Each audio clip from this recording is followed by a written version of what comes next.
So what do you have to do after you pick the cherries straight away?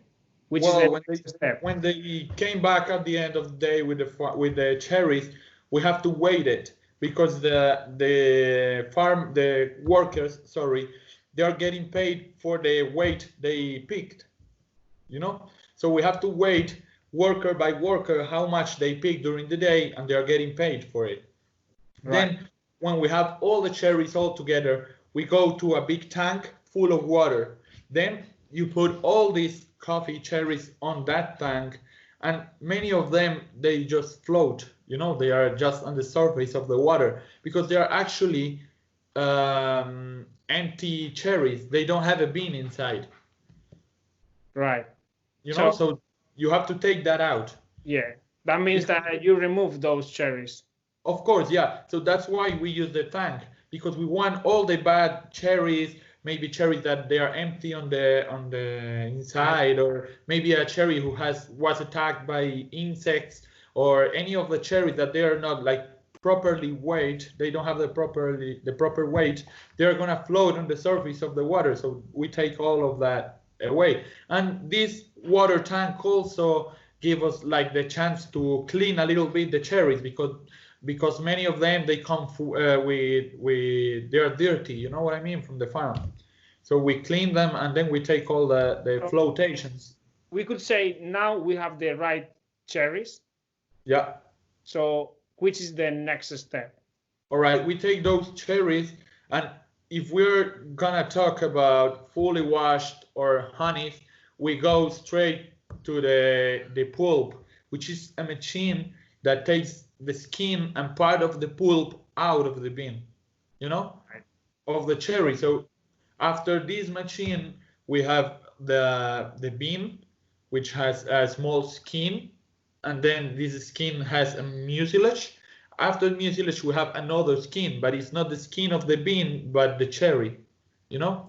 So with this machine, we take out the skin of the cherry and part of the pulp. That beans, if they are gonna be a fully washed, go to another tank with water again. But if they are gonna be a honey, they go straight to the sun with some of that pulp.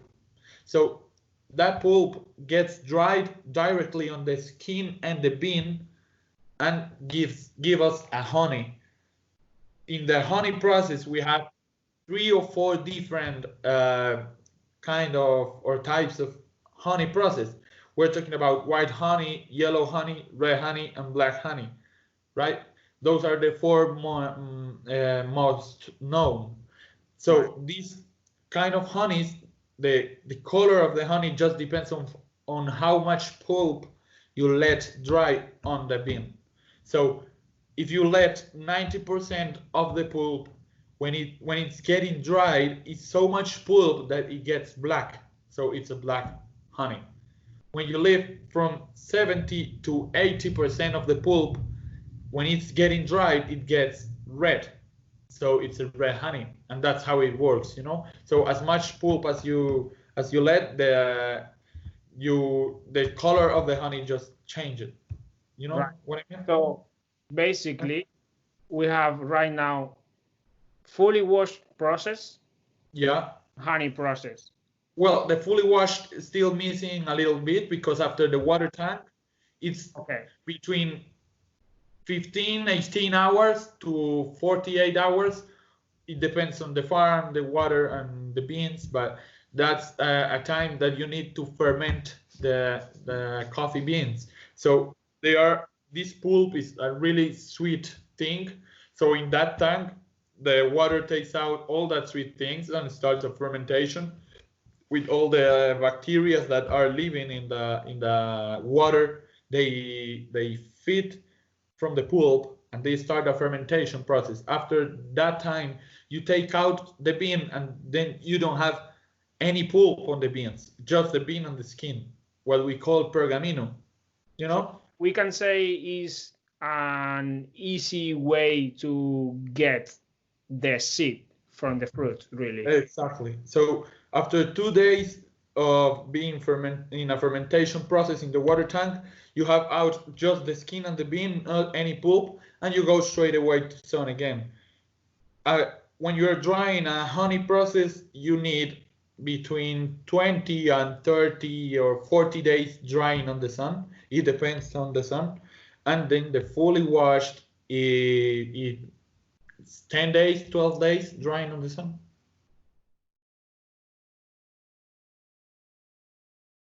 Do you think that it has been the reason why Colombia has been really famous with their washed coffees? Well, Colombia was known in the 70s for being the best soft coffee on the world because we were washing the coffee before any other farmer do it. Like in Ethiopia, Kenya, Congo, like in Africa, they don't have a lot of water, so they were not washing the coffee. You know, they were just making natural process from ancient ages. So they were experts doing natural processes, but anyway, it was that roasted all the time. But in Colombia, we have a lot of water. We are the richest country talking about water in the world.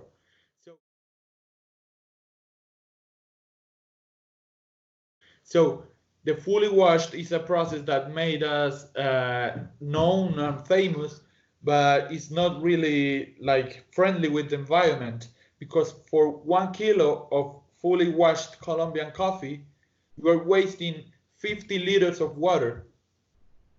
Wow. It's really good to know anyway.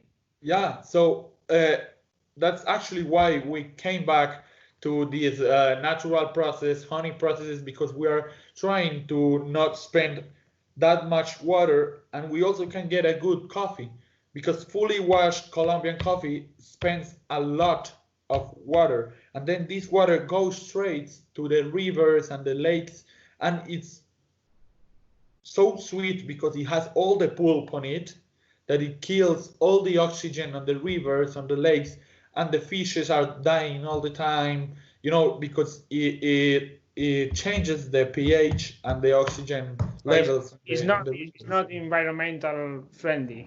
It's not at all. Right. It's very good to know.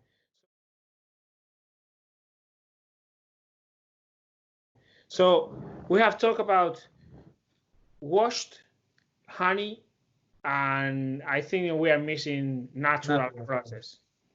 Well, we're talking today about the honey, the fully washed, and then the natural process, but it's important to let your followers know that there's way more processes right now. It's not only fully washed honey and natural.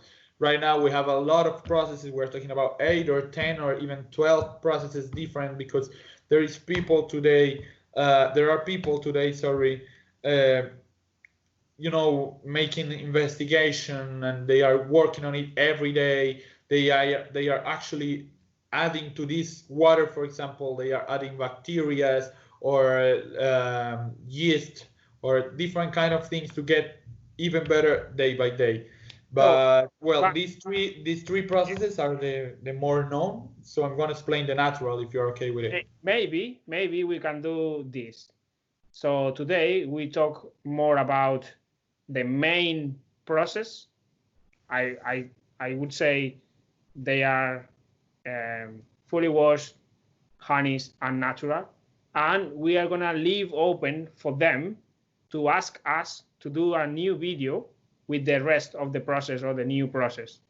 If this video gets to 10,000 likes, exactly, we're gonna explain the other processes. All right.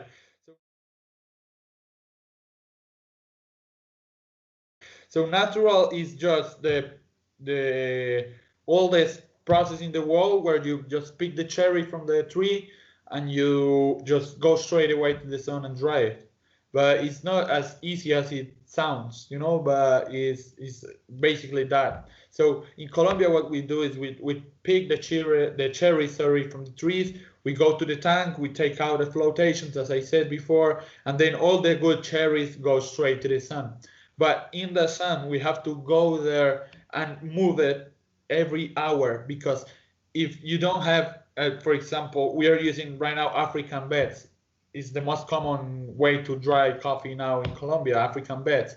But anyway, if the sun is coming just from above, then you're gonna dry the coffee from above, but then the down part or the the downside is gonna have fungi. Right. So I was wondering, because we are talking about fermentation, but you have to be very careful about the way that you ferment the beans. Exactly. Totally. And with the natural process, you are not only drying, but you are fermenting it directly on the sun, because the cherry is not dried. It has a lot of pulp. The skin has everything on it. So if you don't move it like every hour, it is gonna taste horrible, because it's gonna have fungi and it's gonna be over dried for one side and then humidity for the other side. So it's very important to move it every hour for the first 5 or 6 days, and after that you can do it after 3 hours, 4 hours. Do you think that we can find two main defects in coffee when we ferment the coffee as a naturals? One is vinegar, and the other one is, of course, fermented, like excess of over fermented. Yeah, and it happens when it takes a long time to dry. For example, that's another reason why in Africa they are experts in naturals, because most of the farms in Africa, they have direct sun straight on the beans. So you can dry a natural in Africa in 6 or 7 days. But here in Colombia, there are many farms that they are 1,800 meters above the sea. And you'll never try a natural from those farms, or it's very difficult because it's very cold over there. So if you have a natural cherry, like just the cherry, and you are trying to dry it in a cold weather, it's going to take 2 months. You know what I mean? So it's going to taste over fermented. So you need a good weather to dry a natural between 15 days and 40 days. If you are over that, you're getting over fermented. So what these farms that I mentioned are doing is that they pick the cherries in 2,000 meters above the sea, or 1,800 meters, and then they take the cherries to another farm and dry it. So even if they have to work harder, they have to work more. That's it, yeah. It's even a little bit more expensive for you guys there in Colombia. I know, yeah. That's it. So